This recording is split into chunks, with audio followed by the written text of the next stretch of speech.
Hi, everybody. It's Tim Hagen from Progress Coaching. And the title of this module or this mini webinar workshop is Why Coaching Fails. Now, I think sometimes we can learn what to do from what we fail at. And, for 32 years, I've been teaching our flagship product, Progress Coaching. I won't get into a lot of that. I'll use some of it as a basis of teaching. But I go back to a couple different things. And that is coaching fails for a couple different reasons. And I'm going to give you some analogies as we go forward. Coaching is a stage. If you agree that it's a stage, it's a smaller stage than the public speaking stage. But if you are coaching someone, we have to understand our audience, right? Who am I speaking to? So when I think about the numbers that are out there, 85% of people significantly lack self-awareness. 71% of people, according to Gallup, are neutral or negative in the workplace. Gallup also reports when we lead with people's strengths, people engage eight more times than if we lead with constructive feedback. So what do we need to do that speech or to be on that stage, whether it's speaking or the coaching stage? We need a framework. And the coaching framework is our speech. It's our outline of what we're going to do. Now, that's not a script. It's not lines that they have to say verbatim, but it's a framework of how to have the conversation. And that's what creates continuity. And the biggest mistake that we make, and I think it's probably the one that is the most prevalent, is there are three types of delivery of coaching: spot coaching, observational coaching. I've spotted something. Number two, situational. Something's been brought to my attention. Continuous coaching is when we're focused on something over a period of time, and we're focused on it for a period of time for us to go through levels of change in terms of getting it to a point where the performance or behavior is predictable and sustainable. Let's go back to spot and observational coaching. If we spot coach and we observe, are we triggered by what we see that is positive or by what we want to fix or correct? Now, before you answer in your mind, let me go back to that 8-to-1 ratio. When an employee gets called into the office, I've asked this question for 32 straight years. When somebody's called into the office and somebody says, Jill, I need to see in my office right away, and Jill has to go see the boss, what happens? What goes through her mind? It's not, oh, good, the promotion's here. It's usually, uh-oh, I must be in trouble. Why? Why does everyone say that? Do you know in 32 years, I've never had a positive response to that question, such as, well, at our company, that's all good news. Because we are constantly in a state of correcting and fixing what we see is wrong. Our brain, we have a right brain, a left brain. I think we have a negative brain, a positive brain. We don't have a neutral brain. So when you go home at the end of the day and your spouse says, honey, how was your day? Neutral. I didn't have a feeling all day. We don't do that, right? And so when you think about it, a coaching framework is required.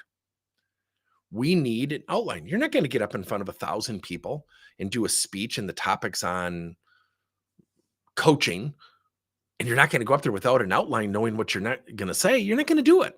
It's the same thing with coaching.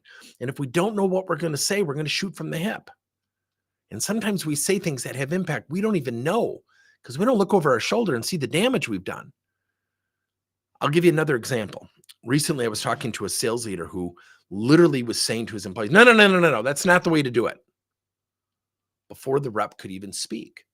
And he said, here's what works for me. Now think about that phrase. He was actually coming from a good place. He wanted to help. No. Those were his words. I saw it.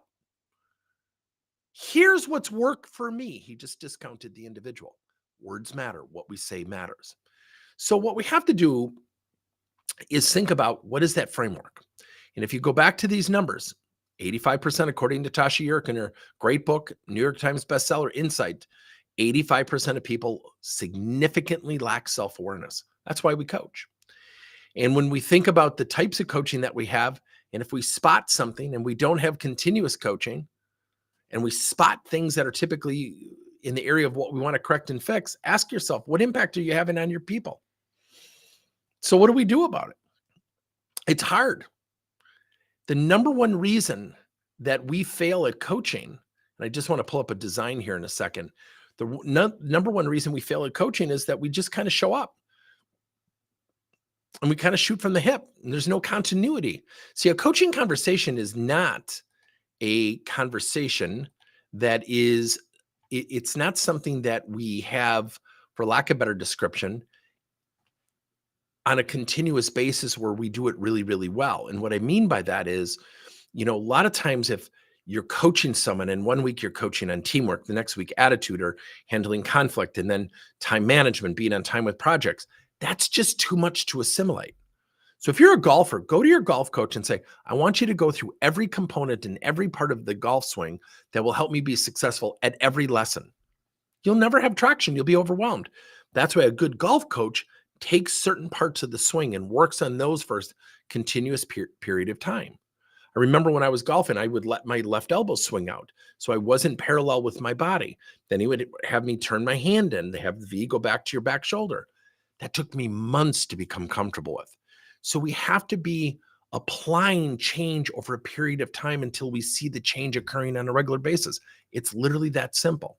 Let me show you a quick diagram, and this is something that we do that is our coaching framework. So when we do one-on-one coaching, we have a 4-step coaching conversation model, and we have a learning project that starts and ends the conversation. So if I'm coaching someone to be a better teammate, I'm coaching like with the following. Lisa, next week come in with an example of where you positively invested in your teammates. That starts the next conversation. When she comes in, I'm going to ask her questions such as, what did you learn? What did you learn about yourself? What are you going to do to continue that? Activities. Let's practice that conversation you need to have with your teammate, Tom, that, you're sensing there might be some conflict. Let's practice it. That's it. Now, if I know Lisa wants to become a first-time manager, or I understand her motivator, I can bring that into the conversation. Lisa, next week, come in with 2 more examples of where you invested in your teammates positively and how that'll help you become a first-time manager. Now I've tied my understanding of her career aspirations, her motivator, into my one-on-one conversation that drives what most people avoid: personal change. Now, if I'm scarce on time, which is the number one objection we get all the time, we teach a series of strategies around a concept called supplemental coaching. Supplemental coaching is prescriptive. So I might say, Lisa, I want you to spend some time with Melanie. She is fantastic as a teammate. She recently got promoted. I want you to set up a bi-weekly conversation with her and ask her how she went about her career change and her evolution. And I want you to email me 2 things you took away from every conversation with her. Then I want to get you this book called My Iceberg is Melting by John Kotter. And I want you to dive into that book. And as you're reading the book, just every week, send me a couple thoughts of what you took away from the book. What you're doing is fueling the mind positively without your physical attendance. This is what scales time. Here's the best news, everybody. When you look at this 4-step coaching conversation model, are you ready? This is 8 or 9 minutes. This is not 15, 20, 30 minutes. And I'm okay if you want to spend 15, 20, 30 minutes with your people. That's not my choice. But when we are targeted on a specific area, it builds traction. Where there's traction, there's confidence. Where there's traction and confidence, there's the willingness to go to the next thing that needs to be coached to. So what happens over time, everybody, is that we tend to have this spot coaching. Well, I sat down with Tom and I gave him feedback. I coached him in the moment. And what did you coach him to? Well, his attitude was negative. He was abrupt with his teammates. That's not going to stop because you showed up one time. He's been practicing that attitude and disruption for decades. Doesn't work that way. Let me give you an example. And this is kind of a rough example, but I had permission, so I don't want you to have a poor impression of me. I was recently in a sales meeting, and a VP of sales, or I'm sorry, not the VP of sales, a director of sales was talking to one of his subordinates, and he just did not believe in the coaching. And he said, I just don't think this fits me. It's not really something I want to do. And he's saying this in front of his boss. And I said, don't do it. And everyone in the room looked at me stunned. Now, this is the other thing I encourage every leader to get really good at, better at every day, me included: conversational excellence. How do I take the conversation? How do I navigate? Where do I go? And that just takes skills and know-how.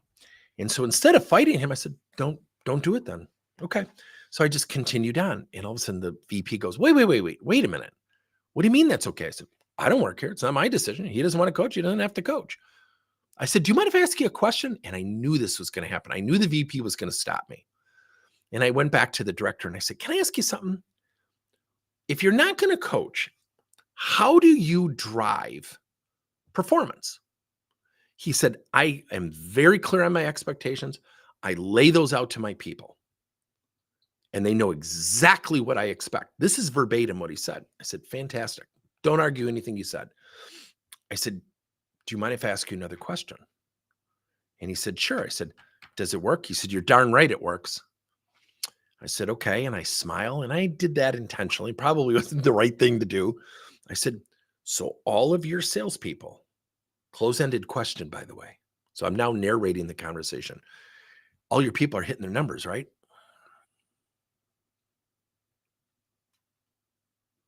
He said, what? I said, no, yes or no. He said, no. I said, okay. So for someone who's not hitting their numbers, what do you do then?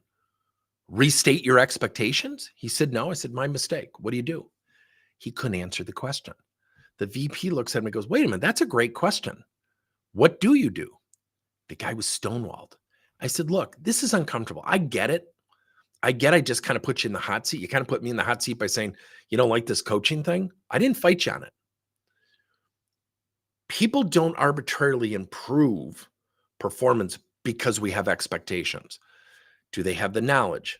Can they teach it back? Can they practice? Can they simulate? If they can't do those things, people aren't going to be confident in things they don't know how to do or know what to do.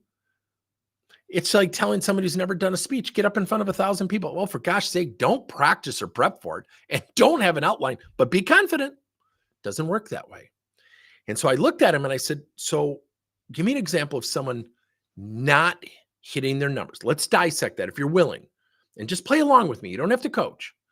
And we put it up on the whiteboard because I wanted him to feel less on the hot seat. So now he's looking at the whiteboard, not me, not his boss. And he said, well, I do have a rep who lacks confidence in selling. So great. Give me the one part of the sales process or approach where he really struggles from a perceived confidence standpoint. What's the first thing that just came to your mind? He goes, command of our products. I said, what do you mean by command?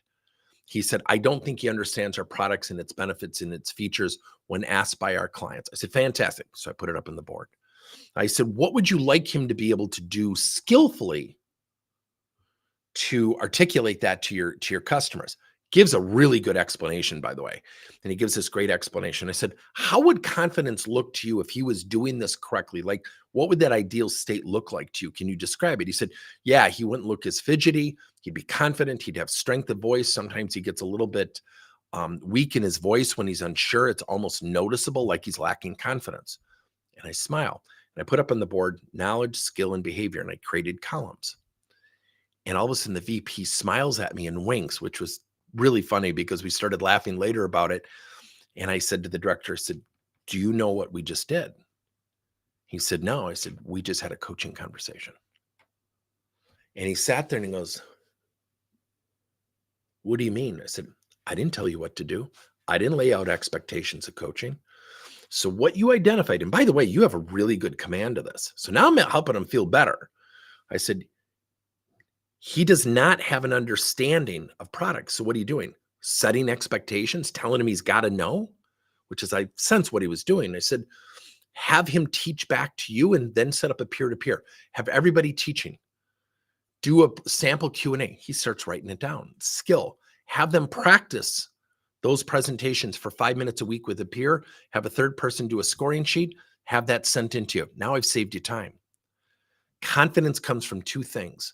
Structure the peer-to-peer where the peers only give positive feedback, no constructive feedback for the first 2 months. I said, help people feel good about getting better. The confidence will go through the roof. This guy has become the staunchest supporter of what we teach in coaching in general. And so what we have to understand is that those conversations require different conversations. And I was very comfortable. The VP later said, that was awesome. And I go, I kind of put him on the hot seat. There's some things I would have done differently looking back. And he said, well, he can be pretty abrupt with people. I said, well, that's okay. And I said, it's not about being perfect. It's about having the dialogue. So I immediately followed up with them the next week with video, email. What we have to do is think about when we're coaching is, you know, there are three types of coaching. What this guy was really demonstrating was I spot things, I reset my expectations. If you're not practicing or applying or having calendar based coaching where we have a focus on improvement, guess what's going to happen? They're not going to arbitrarily improve. So, what we have to do is think about why coaching fails. One, we don't know what to do. Number two, we don't know what to say. So, then if we don't know what to do and say, what do we revert to? I'm going to tell you what to do. I'm going to reset expectations. I'm going to give you feedback. I'm going to spot what you're doing wrong and tell you that you got to do it right. That's not coaching. That is morphed into some form of feedback that we trick ourselves into. I just had a coaching conversation. No, you had an expectation feedback driven conversation. So let me know your thoughts. Put that into the chat. Coaching fails for a variety of reasons. I have said this for 30 years. I still don't back away. Number one, we don't know what to do. Number two, we don't know what to say. The number one objection we get is time, which is a mask for those two reasons. What are your thoughts? Give me your feedback. Let me know.